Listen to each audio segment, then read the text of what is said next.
All right, we're back with Nate from NextGen. Nate sent me brand new news. Allison is breaking up with General Motors. At least that's what it seems like. So this document that you found says General Motors Allison trademark transmissions in connection with the Silverado HD and the Sierra HD trucks will expire at the end of December 31st, 2025. Upon expiration, all sub-licensees to authorized dealers also automatically terminate. What do you think about that statement? This is a really, I would say, a gray area. And I want to make sure that what I say is accurate. Usually, I have inside knowledge about stuff like this before it happens. I usually feel the tectonic plates moving before the public does. And I actually didn't know that this was about to happen. I found out about this when the public found out about this. And at first, I figured it was some sort of, fake news, Photoshop. I wasn't totally sure if I believed it. And that was why I didn't want to, do content about it immediately, is I wanted to make sure that we were putting accurate information out there. But this is so widely reported on now that it seems to be well verified by other parties. But here's what I'll tell people. I have seen two main perspectives about this, and I think one of them is really not accurate. And those two perspectives are that the Allison relationship with GM, their trademark licensing relationship, was set to end at this time anyway. And it's got nothing to do with the Allison 10 speed. It just is what it is. It's expiring, whatever have you. And the second thing that I saw people saying is that the Allison 10 speed has been such a train wreck, and Allison is so upset about their likeness being used this way that they're done, right? Well, let me tell you what I think, and I'm pretty confident that what I'm going to say is accurate. Obviously, I don't have a crystal ball, but I'm really confident that I'm barking up the right tree.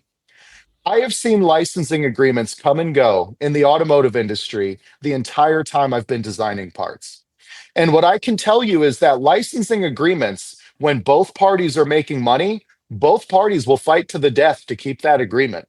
They're not interested in losing an agreement that makes both parties, equity holders, shareholders, the only true customers, as we remember, happy. They're not going to let that go. Now, let's observe this outside the lens of the automotive industry for a second. Reebok used to have a relationship with Kanye West. And then Kanye West, regardless of how you feel about him, went in front of a camera and started yelling how much he loves Hitler. And then Reebok said, never mind, we're not going to work with you anymore. Now, obviously, that's an extreme example, but what I'm trying to illustrate is that Reebok made so much money off Kanye West's likeness on the Yeezy shoe line. Why would they get rid of that relationship unless something really tectonic happened? And it did. That's what it did. That was a big PR issue for the market that buys clothing like that or accessories like that. Well, in the automotive industry, when you license the name of a transmission that people universally have great trust in, for a transmission that is not made by them. Okay, this is not an Allison transmission. We've been through this. And B, is basically a bigger 10L80.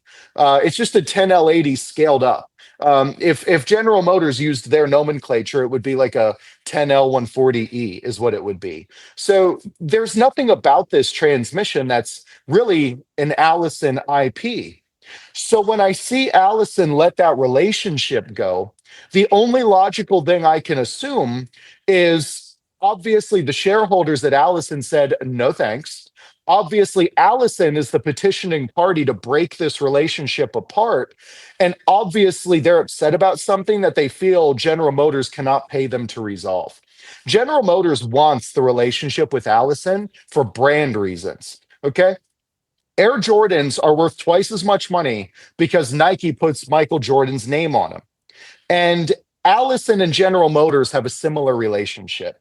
So I am under the impression that all of the thousands of people calling Allison and writing to them and being upset with them over this transmission shook the tree enough for the higher ups at Allison to say, look, this is a train wreck and you really can't pay your way out of this. This is devaluing our brand and we don't want to be in this relationship anymore.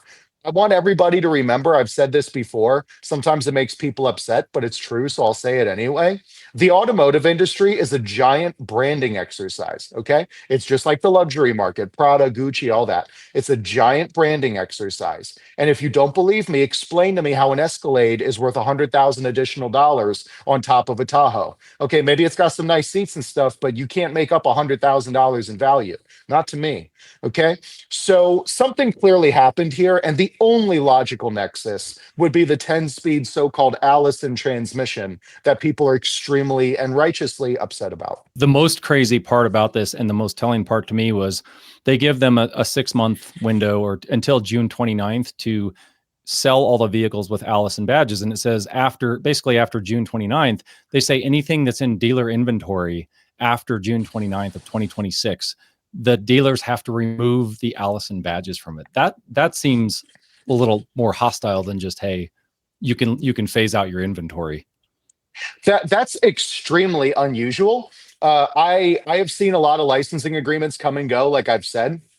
And what you're talking about is a cool down or a mandatory liquidation period, is what it's called in the contracts.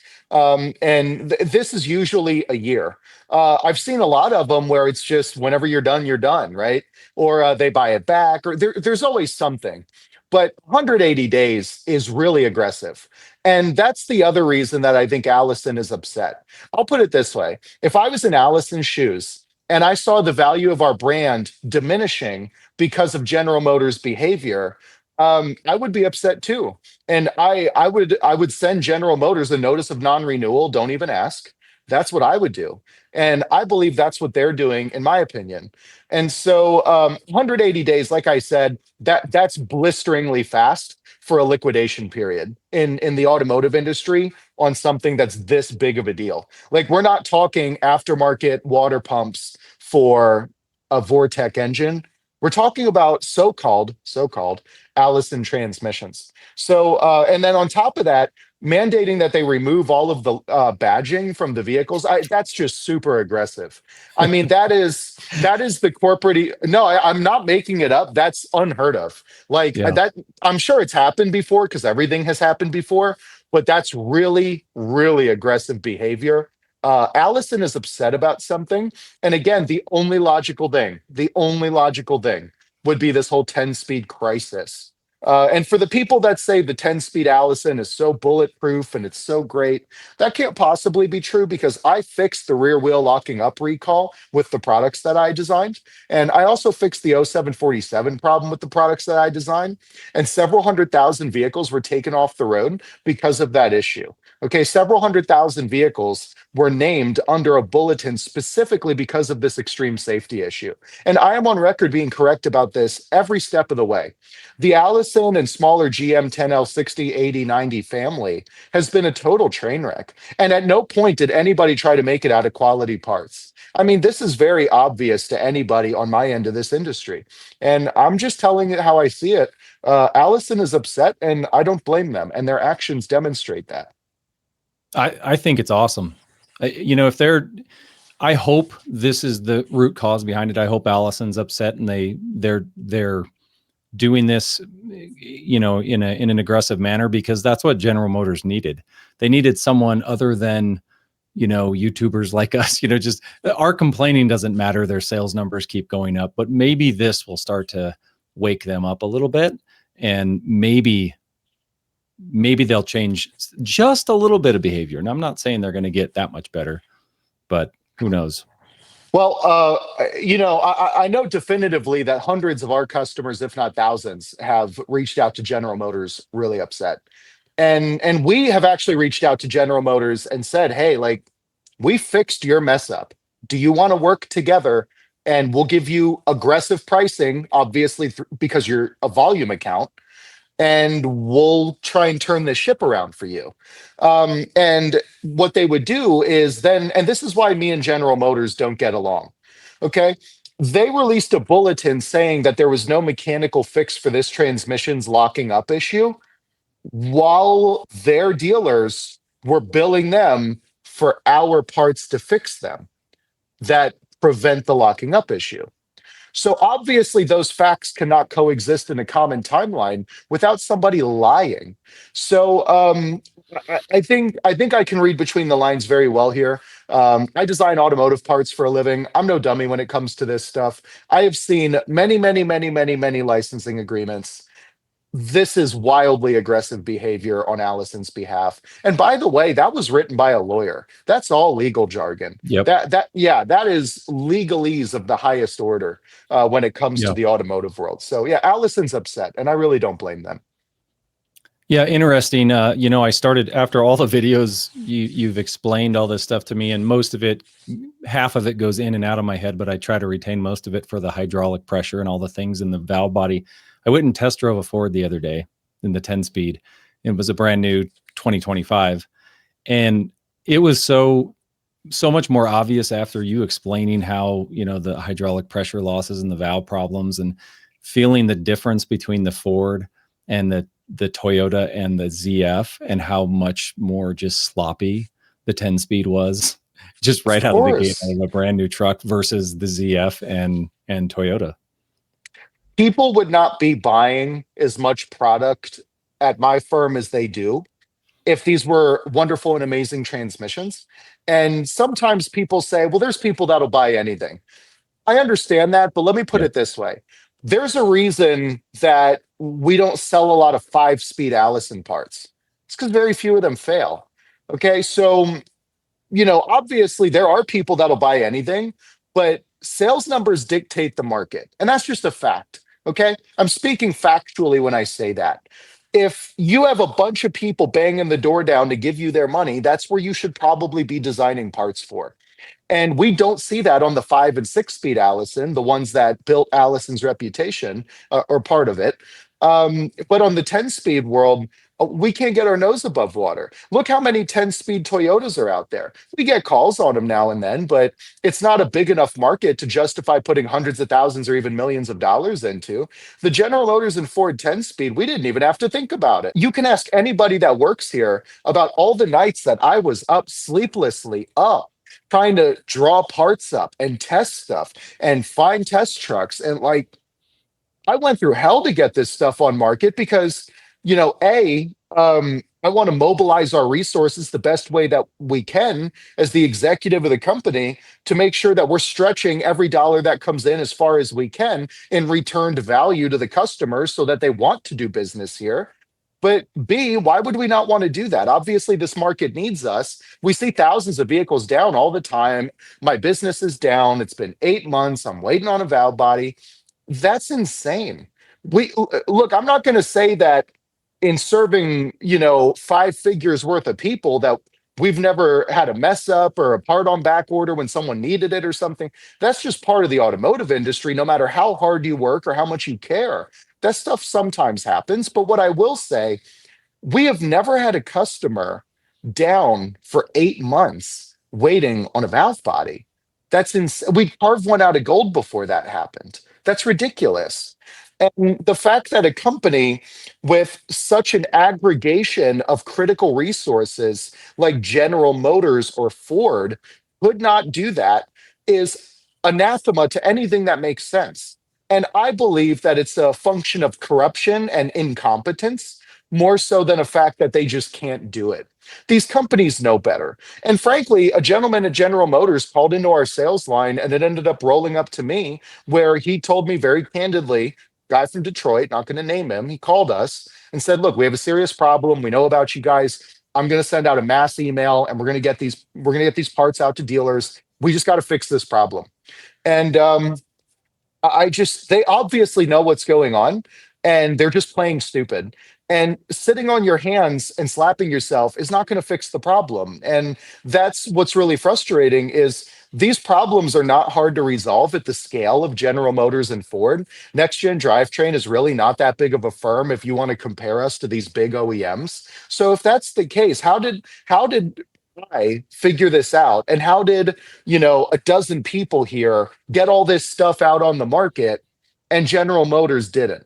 I just don't accept that framing. It's obviously a dishonest framing of the situation. Yeah.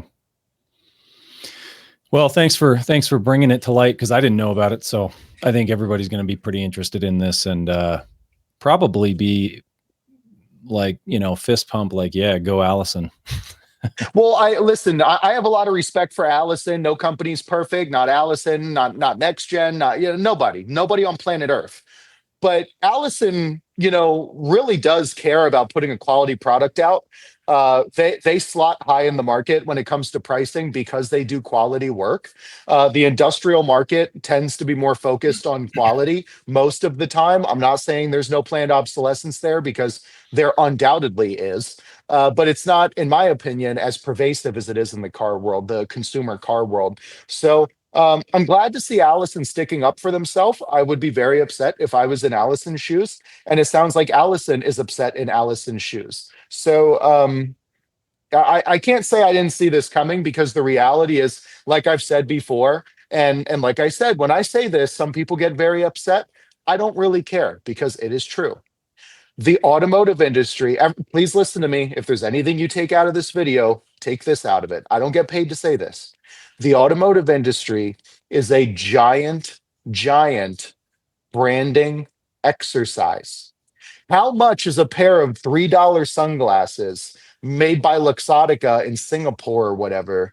How much is that $3 pair of sunglasses worth when you etch the word Prada in it, right?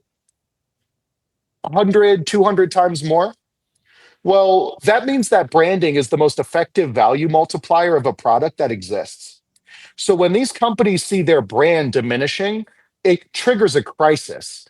And Allison has one of the strongest brands in the automotive drivetrain space. I don't blame them for defending themselves, and I definitely don't blame them for relinquishing. I wouldn't even say relinquishing, but just moving on from this relationship. But with my experience in this industry, I can tell you now, 180-day mandatory liquidation, a requisite debadging of existing merchandise after that date. That's really aggressive behavior. Like, this is not an amicable breakup between two parties. We're going to see other people. This is some Ike and Tina stuff. Okay. This is throwing stuff. This is throwing stuff out the window, screaming and yelling. This is really aggressive. So I can't Yeah. stress that enough. Super aggressive behavior. Well, thanks, Nate. Appreciate it. Sure. Anytime.